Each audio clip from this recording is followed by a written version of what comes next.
Ya, halo. Kali ini saya akan menjelaskan eh, bagian developer testing bab 22 code complete. Eh, pada bagian ini kita akan menjelaskan tentang bagaimana testing itu dilakukan pada tahap, terutama setelah tahap konstruksi. Nah, kemudian apa itu testing? Testing itu sendiri adalah sebuah quality control yang populer digunakan untuk mengukur apakah software yang akan dideploy atau diimplementasi pada suatu sistem sudah memenuhi aturan atau syarat.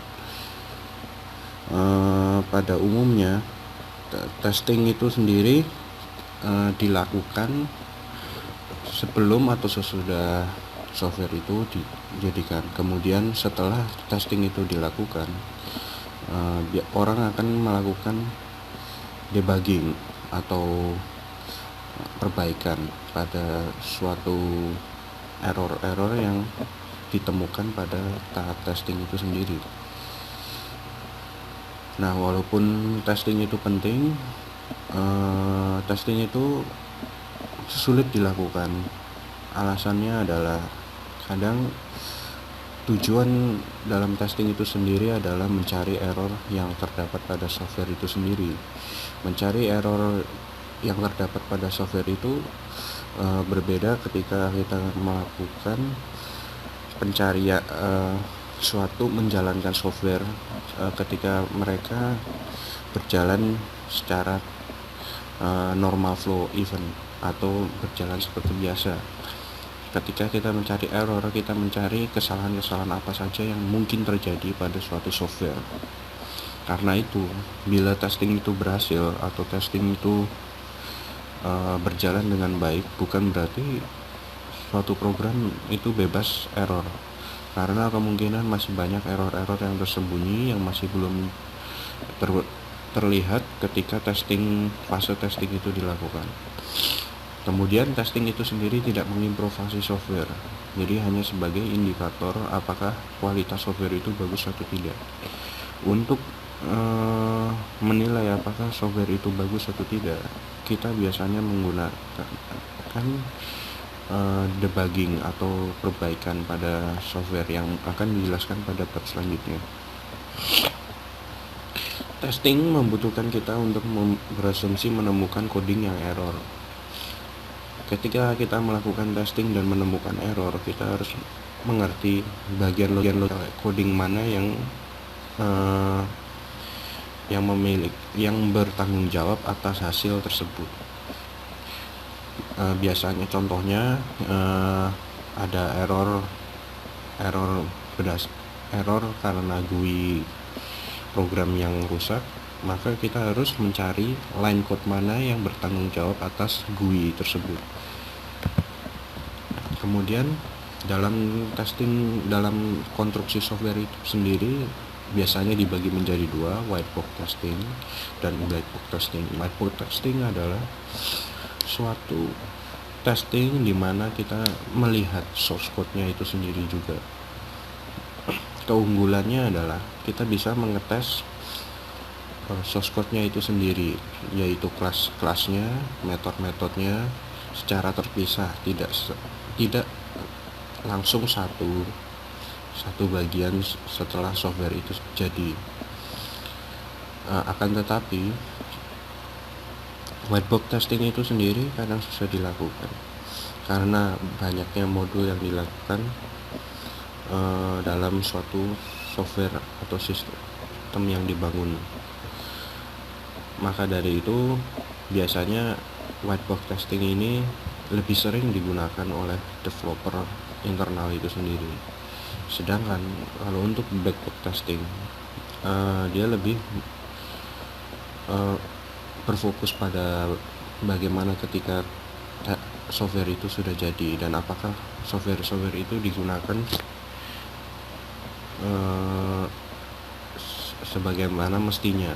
Contoh black box testing itu adalah mengecek apakah fitur-fitur yang sudah tersedia sudah ada semua, kemudian apakah dengan testing yang dilakukan sistem itu masih bisa berjalan dengan cepat dan sebagainya. Kemudian menurut buku Code Complete ada beberapa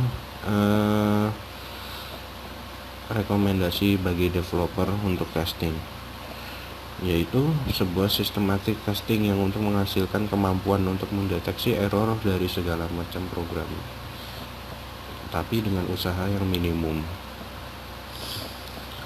Yaitu salah satunya adalah tes untuk tiap requirement telah terpenuhi dan diimplementasi. Kemudian tes untuk tiap desain yang relevan untuk memastikan tiap desain telah diimplementasi. Jadi kalau kita mengetes sebuah program, apakah paling mudah adalah bagaimana software itu sudah memenuhi requirement yang sudah direncanakan oleh project itu sendiri dan mengikuti desain yang sudah ada. Begitu software itu sudah memenuhi kebutuhan atau requirement yang sudah direncanakan, kita anggap software itu sudah memenuhi syarat dan persyarat. Kemudian menggunakan basis testing untuk mendeteksi untuk tiap requirement dan requirement yang non fungsional. Nah, untuk fase testing sendiri bisa dilakukan saat melakukan coding atau saat tahap coding sudah selesai. Tapi kebanyakan kasus menurut buku Code Complete itu sendiri akan lebih baik mengetes program sebelum memulai mengoding itu sendiri. Jadi sebelum kita menuliskan coding, ada baiknya kita menuliskan test case atau urutan apa saja yang akan terjadi dan kemudian line code apa yang akan digunakan. Dalam tahap ini sebenarnya akan lebih mudah dilakukan daripada setelah menuliskan semua kode yang ada kemudian baru dites. Dengan itu harapannya kita bisa mengecek error-error apa aja yang bisa muncul dan pencegahannya, sehingga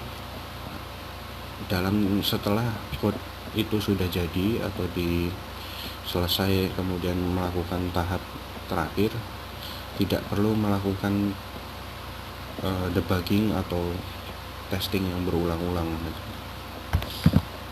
Nah, kemudian batasan dari developer testing. Jadi developer testing itu sendiri atau orang yang mengerjakan coding itu sendiri kadang mempunyai batasan dalam memeriksa sebuah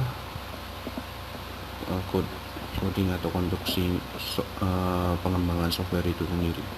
Jadi mereka lebih menyukai clean test atau yang kita lebih sering disebut normal flow event, atau dimana kita menjalankan program hanya sebatas apakah program ini dapat dijalankan atau tidak. Begitu seharusnya developer juga mengecek kemungkinan yang terjadi bila software itu dimasukkan sebuah input yang berbeda-beda. Jadi kemungkinan error apa saja yang dapat terjadi dalam software itu tersebut. Kemudian mereka lebih optimis bila testing yang dilakukan mencakup 95%, tapi menurut buku ini kenyataan hanya mencakup 55% minimal sampai 80% maksimal dari cakupannya. Testing yang dilakukannya tidak 100% sempurna. Kemudian developer testing lebih memilih untuk men-skip tahapan yang terstruktur dari testing itu sendiri. Dia akan lebih men-skip kebanyakan testing yang menurut mereka yang sebenarnya harus dilakukan.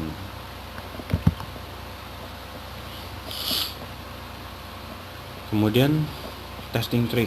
Nah, di buku Code Complete ini menawarkan ada bermacam-macam testing trick. Salah satunya adalah incomplete testing. Ketika kita melakukan testing, eliminasi bagian-bagian di mana yang menceritakan hasil yang sama. Ya, ini maksudnya kalau misalnya sebuah coding itu akan dilakukan secara berulang-ulang, maka kita harus tahu hasil apa yang akan dilakukan, sehingga cukup sekali tes, kemudian tes untuk hasil yang kita tidak tahu pastinya. Misalnya kalau hasilnya kita sudah tahu itu X, kemudian yang kedua X, kita sudah tahu ini hasilnya sama, maka kita tidak usah melanjutkannya, misalnya inputnya angka 0, 1, 2, 3, cukup 0, 1, 2, maka kita tidak usah melanjutkan sampai semua angka kita masukkan ke dalam testing itu. Kemudian struktur based testing, jadi sesuai namanya, dimana kita mengecek statement pada program setidaknya satu kali untuk menentukan jumlah testing pada struktur testing itu sendiri, yaitu dimulai dengan 1 pada tiap rutinitas, kemudian tambah 1 tiap kata kunci yang logikal. Maksudnya kata kunci yang logikal adalah seperti or, if, atau and, dan semua logikal, dan tambah 1 tiap case statement. Kemudian testing trick yang keempat adalah data flow testing, yaitu suatu testing yang didasarkan oleh penggunaan data.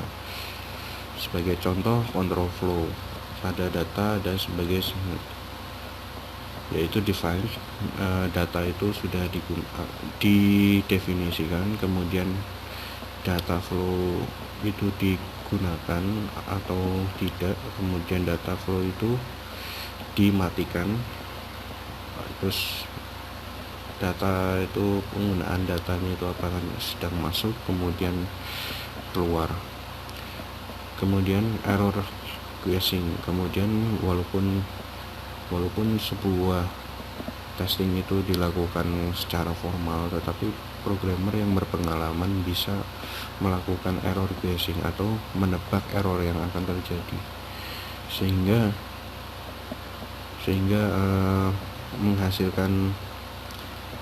bisa menghasilkan suatu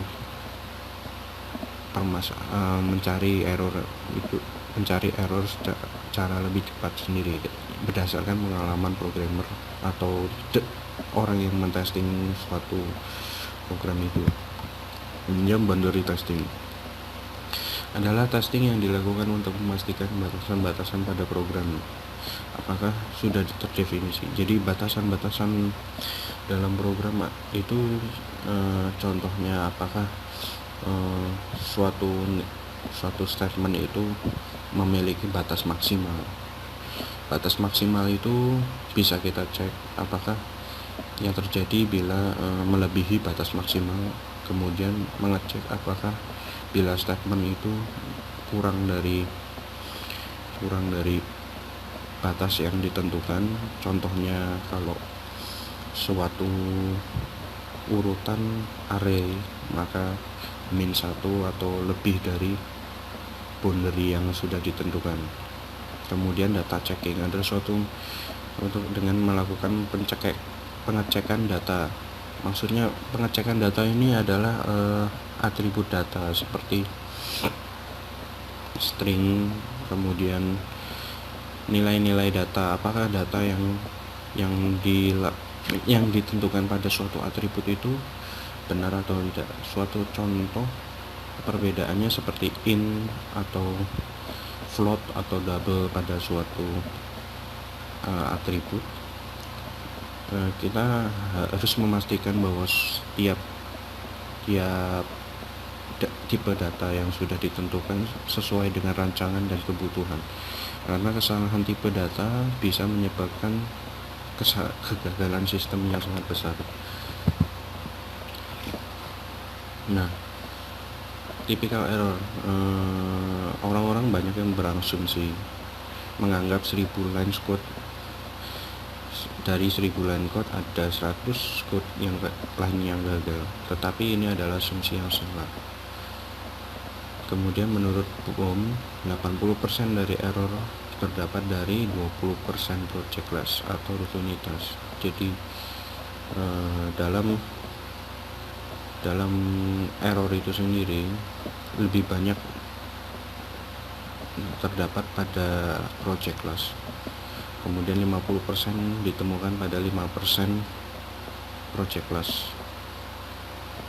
Jadi project class itu setidaknya memiliki 5% atau 20% error, tetapi dia menyumbang banyak sekali error yang akan menjadi penilaian suatu software itu baik atau tidak. Proporsi dampak error dari kegagalan konstruksi. Kita tahu konstruksi itu merupakan tahap yang menjadi penilaian apakah proyek itu berhasil atau tidak. Tapi pada tahap konstruksi, walaupun proporsi dalam kegagalan proyek itu sendiri kecil, tidak sebesar requirement, tetapi 70% diantaranya 70% kegagalan karena error berasal dari coding itu sendiri. Walaupun begitu, fase ini cuman menyumbang 35% pada seluruh proyek yang akan dikerjakan, karena yang terbesar itu requirement, kemudian tahap desain. Karena kegagalan dalam menentukan requirement adalah gagal dalam merancang apapun. Walaupun proporsinya kecil, tetap saja memiliki cost impact yang besar. Biaya yang dilakukan ketika melakukan debugging, kemudian melakukan testing lagi, semuanya itu membutuhkan biaya lagi. Kemudian tes coach tool. Kemudian berikut adalah beberapa tes tools yang sering digunakan ketika melakukan testing, yaitu DevTools. DevTools melakukan automated testing, yaitu dengan DevTools ini kita bisa melakukan testing secara otomatis. Biasanya dengan DevTools ini pertama kita menuliskan skenario apakah yang akan dilakukan, kemudian DevTools ini akan mensimulasikan sebuah software itu berdasarkan hasil apa yang sudah diskenariokan. Kemudian tes data generator.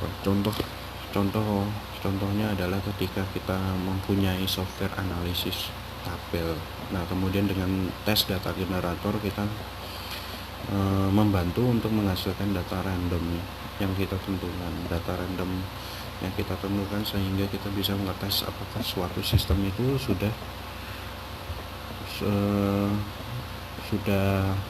bisa atau melakukan pengecekan terhadap data yang sudah dimunculkan oleh tes data generator. Karena tidak mungkin kalau kita menuliskan satu persatu data secara manual.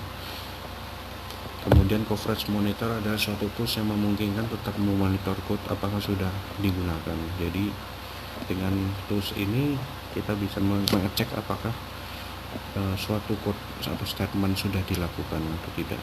Kemudian simbolik debugger menunjukkan di mana terdapat error line. Lebih sering ketika kita menggunakan ide atau suatu tools pemrograman, ketika terdapat error biasanya akan ditunjukkan suatu error pada line tertentu. Kemudian error database, suatu database yang berisi list tentang error dan solusinya. Database ini akan sangat membantu ketika kita menemukan suatu error. Dengan database ini kita bisa menentukan apa saja solusinya dan apa saja penyebabnya, sehingga selain kita melakukan testing, sebaiknya kita mencatatnya untuk mengupdate error database-nya, karena dengan error database akan mempercepat suatu project yang dilakukan selanjutnya. Nah, kemudian apa saja yang perlu dilakukan supaya testing itu makin baik ke depannya, yaitu yang pertama adalah planning testing. Jadi testing yang baik adalah testing yang telah di planning yaitu mereka merencanakan tahap-tahap apa saja yang perlu di testing, kemudian testing apa saja yang akan dilakukan dan tools yang akan digunakan, kemudian metode-metode apa, kemudian dan lain-lainnya. Dengan memplanning testing itu sendiri, harapannya adalah menemukan error sebanyak-banyaknya sebelum suatu software itu dideploy, sehingga mencegah terjadinya banyak masalah ketika suatu program atau software itu sudah diimplementasikan pada suatu sistem. Kemudian testing ulang, regression test, melakukan tes yang sama pada tes yang sudah dilakukan. Jadi untuk memastikan apakah suatu software ini benar-benar bebas dari error atau tidak, karena seperti yang kita tahu, bila testing itu berhasil, belum tentu testing itu software itu bebas error. Kemudian automated testing, seperti tools yang digunakan, dengan tools yang digunakan itu yang dapat melakukan automated test, kita bisa mempermudah kegiatan testing. Contohnya seperti macro recording tools.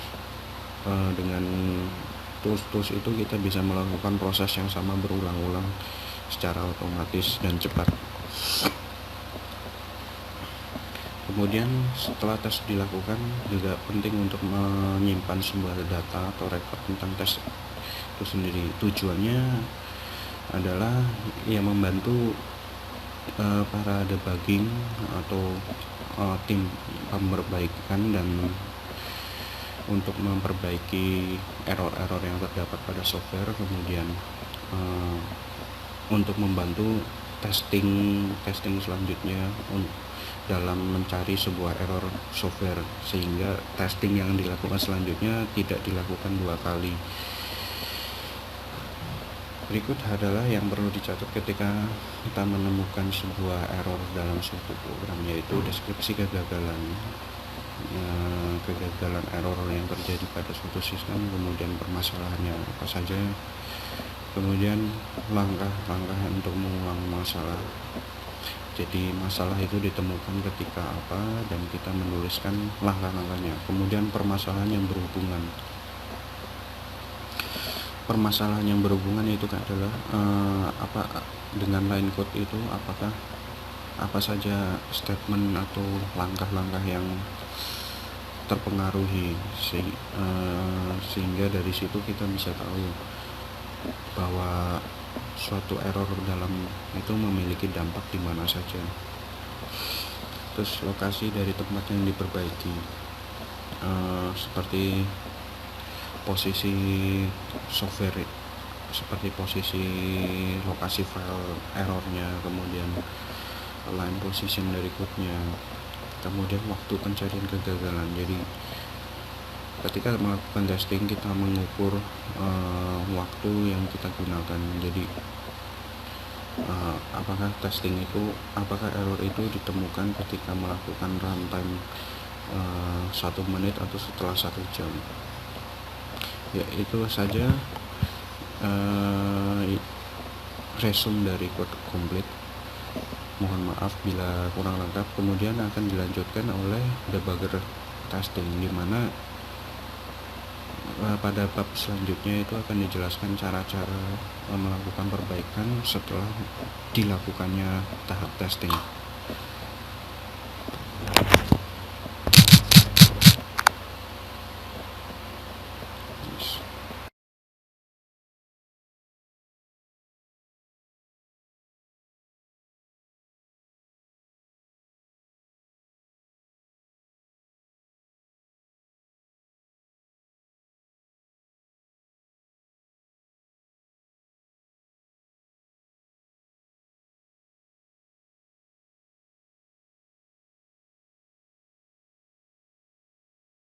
Pembahasan selanjutnya adalah debugging.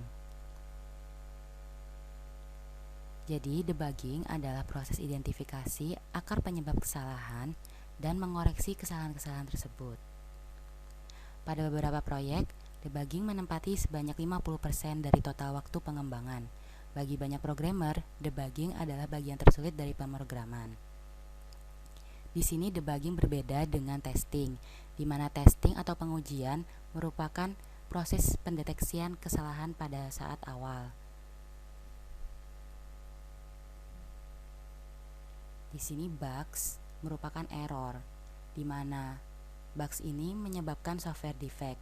Hal ini terjadi karena programmer melakukan kesalahan, bukan karena compile error atau sebagainya.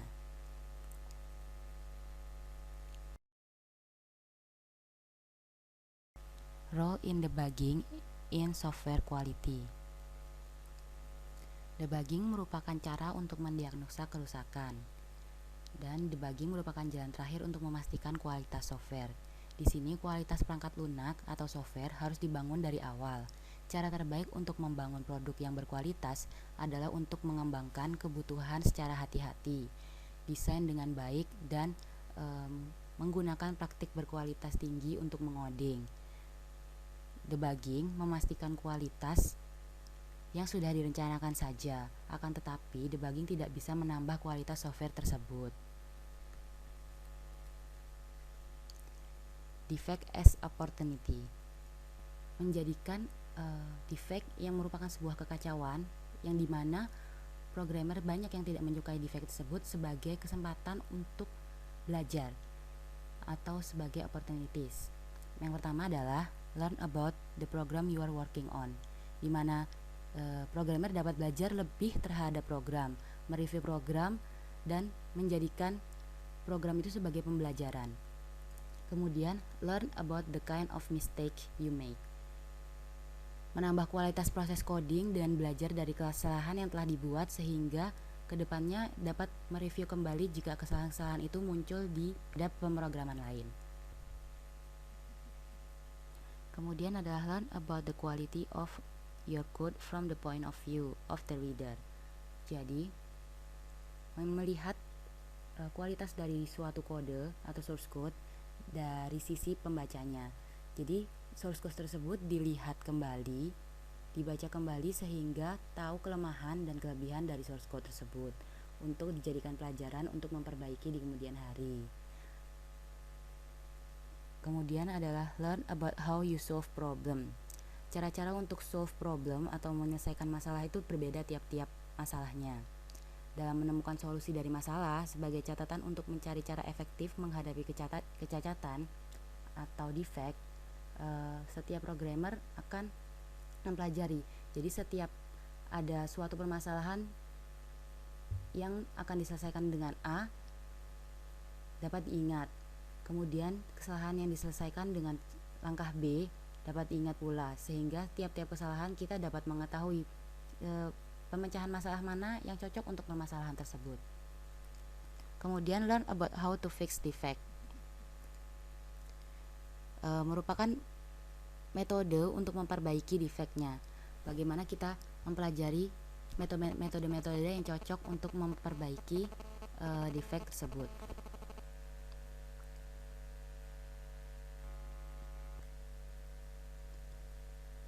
Ineffective approach. Hal ini merupakan cara-cara yang kurang efektif dalam menangani defect atau melakukan debugging. Langkah-langkah tersebut misalnya adalah find the defect by guessing, di di mana programmer menebak-nebak langkah yang dilakukan tanpa mengetahui sebelumnya apa yang salah terhadap source code yang telah dibuat. Hal ini akan membuat wasting time atau membuang-buang banyak waktu dalam menangani suatu masalah, di mana don't waste time trying to understand the problem.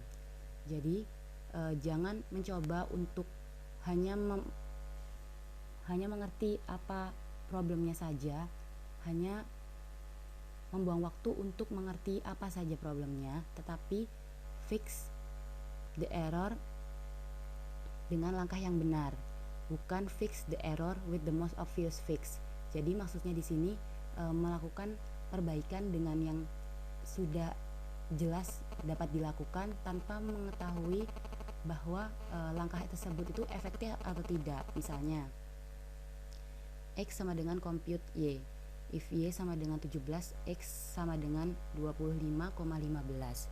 Di sini kurang efektif karena ternyata pada saat dikompil hasil dari 17 ini tidak menimbulkan angka 25,15, mungkin angka lain yang bulat.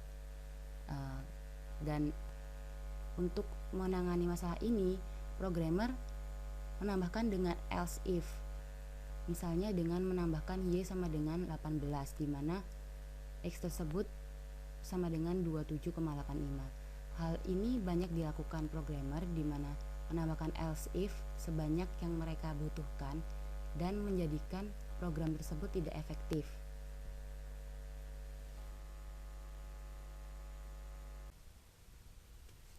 Materi selanjutnya adalah finding defect effectively. Bagaimana cara menemukan kekacauan-kekacauan secara efektif. Caranya ada dengan the scientific method of debugging. Langkah pertamanya adalah gather data through repeatable experiment. Maksudnya ini mengumpulkan data-data dari eksperimen-eksperimen yang telah dilakukan berulang kali. Kemudian form a hypothesis that account for the relevant data. Menyusun hipotesis yang relevan terhadap data-data yang kita miliki. Kemudian design an experiment to prove or disprove the hypothesis. Kemudian merancang desain eksperimen untuk membuktikan atau membatahkan hipotesis. Kemudian proof of or disprove the hypothesis, menjawab hipotesisnya terbukti atau tidak. Kemudian diulang langkah-langkah tersebut hingga sesuai kebutuhan. Di sini ada contoh ya. Formatting, ada Goto, Modula. Data-data ini disusun secara ascending, terurut berdasarkan abjad. Akan tetapi terdapat masalah. Di sini Modula dan Manyloop tersusun terbalik. Seharusnya Manyloop ada di awal. Nah, seharusnya ini seperti gambar yang di bawah ini. Manyloop dan Modula. Ketika di refresh, ternyata data tersebut sudah terurut secara baik. Dan ketika kita memasukkan data lain seperti fruit strip loop, kemudian ternyata data tersebut tidak tersusun secara benar. Kemudian muncullah hipotesis bahwa the problem has something to do with entering a single new employee. Ketika dimasukkan satu data baru dari employee, data tersebut akan teracak. Tetapi setelah kita refresh, data-data tersebut terurut secara baik. Hal ini disebut stabilize the error.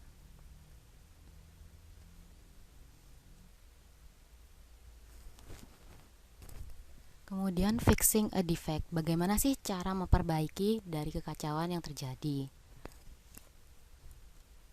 Pertama, understand the problem before you fix it. Terlebih dahulu kita harus mengerti apa masalahnya sebelum kita memperbaikinya. Kemudian understand the program, not just the problem. Selain problem yang kita fokuskan, juga ada program yang telah kita buat. Apakah kita sendiri paham terhadap program yang telah kita buat? Confirm the defect diagnosis. Kemudian kita membuat diagnosis. Apakah diagnosis tersebut telah benar atau bukan diagnosa yang sebenarnya dari kesalahan-kesalahan yang terjadi. Kemudian relax. Semua programmer harus melakukan hal ini. Karena apa? Relax merupakan jalan terbaik ketika melakukan sesuatu. Ketika menjalankan atau memperbaiki sesuatu dalam keadaan yang rileks, semuanya akan berjalan dengan sesuai tanpa terburu-buru maupun kacau karena kurangnya konsentrasi. Save the original source code. Sebelum kita mengganti ataupun memperbaiki kode yang telah kita buat, seorang programmer harus menyimpan original source code. Jadi, ketika penggantian kode dilakukan dan ternyata itu tidak cocok, kita bisa mengembalikan kode ke kode awal. Fix the problem, not the symptom. Jadi yang diperbaiki itu problemnya, bukan gejala-gejalanya. Change the code only for good reason. Ketika mengganti pun harus ada alasan yang tepat. Apakah dengan mengganti kode yang A misalnya akan berpengaruh terhadap yang lain atau tidak? Jika pengaruhnya baik dan membuat kecepatan atau kinerja program semakin baik, hal itu dapat dilakukan. Akan tetapi jika itu akan membuat kinerja program menjadi lebih lambat ataupun menjadi tidak efektif, hal itu sebaiknya tidak dilakukan. Make one change at a time. Jadi membuat suatu perubahan tidak perlu membuat perubahan yang banyak. Ketika satu perubahan bisa dilakukan untuk menghandle seluruh permasalahan, itu harus dilakukan sehingga tidak membuang-buang waktu dan lebih mengefisiensikan pekerjaan. Check your fix. Hal ini sangat perlu dilakukan. Ketika sudah memperbaiki, kita harus mereview kembali apakah yang kita perbaiki ini sesuai atau tidak. Look for similar defect. Fixing a defect ini, memperbaiki sebuah kekacauan, bisa dilakukan dengan mencari kesamaan-kesamaan terhadap defect yang telah ada sebelumnya, sehingga tidak perlu membuang waktu untuk mencari apa permasalahan dari kekacauan yang terjadi.